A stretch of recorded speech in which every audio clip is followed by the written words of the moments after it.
இன்னைக்கு வந்து நம்ம எலுமிச்சம்பழ ரசம் எப்படி வைக்கிறதுன்னு சொல்லிட்டு பார்க்கலாம். நம்ம டெய்லியும் புளி ரசம், தக்காளி ரசம், பருப்பு ரசம் தான் செய்வோம்.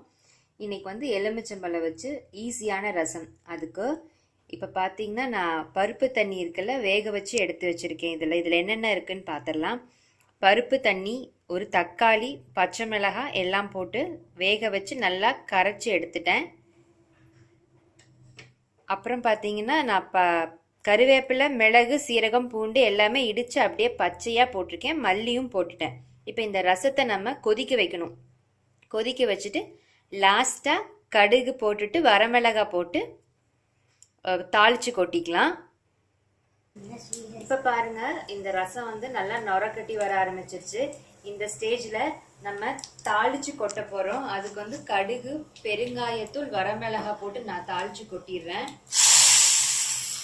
கொட்டிட்டு ஒரு 5 minutes விட்டுருங்க. அது நல்லா நொரக்கட்டி வரட்டும். அதுக்கப்புறமா லாஸ்ட்டாக தான் எலுமிச்சம்பழம் ஆட் பண்ணணும். இதில் எலுமிச்சம்பழம் வந்து சூட்டோட ஆட் பண்ணிங்கன்னா டேஸ்ட் போயிடும். அப்புறம் இன்னொரு விஷயம், லெமன் வந்து நீங்கள் ஸ்குவீஸ் பண்ணையில் அந்த ஜூஸ் எடுக்கையில் நீங்கள் வந்து அந்த தோலில் இருக்கிற கசப்பு இறங்குற அளவுக்கு நல்லா அதை ஸ்குவீஸ் பண்ணக்கூடாது. அப்படி புழிஞ்சிங்கன்னா தோலில் இருக்கிற கசப்பு ரசத்தில் இறங்கிரும். லெமன் ரசம் வந்து அப்புறம் டேஸ்டாகவே இருக்காது.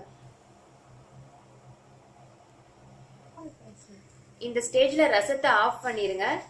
ஆஃப் பண்ணிட்டு கொஞ்ச நேரம் கழிச்சு நம்ம பிழிஞ்சு வச்சிருக்கிற லெமனை விட்டுடலாம். இந்த கொதியெல்லாம் கொஞ்சம் அடங்கணும். ஏன்னா லெமன் வந்து சூட்டோட நம்ம ஆட் பண்ண மாட்டோம்.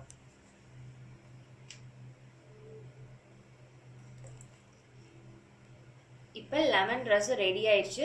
லெமனோட புளிப்பு உங்களுக்கு எவ்வளோ தேவையோ அவ்வளோ ஆட் பண்ணிக்கோங்க. கீப் வாட்சிங் அஸ். சப்ஸ்கிரைபர்ஸ் ட்ரை பண்ணி பாருங்க, கமெண்ட்ஸ் போடுங்க and support us. Thank you.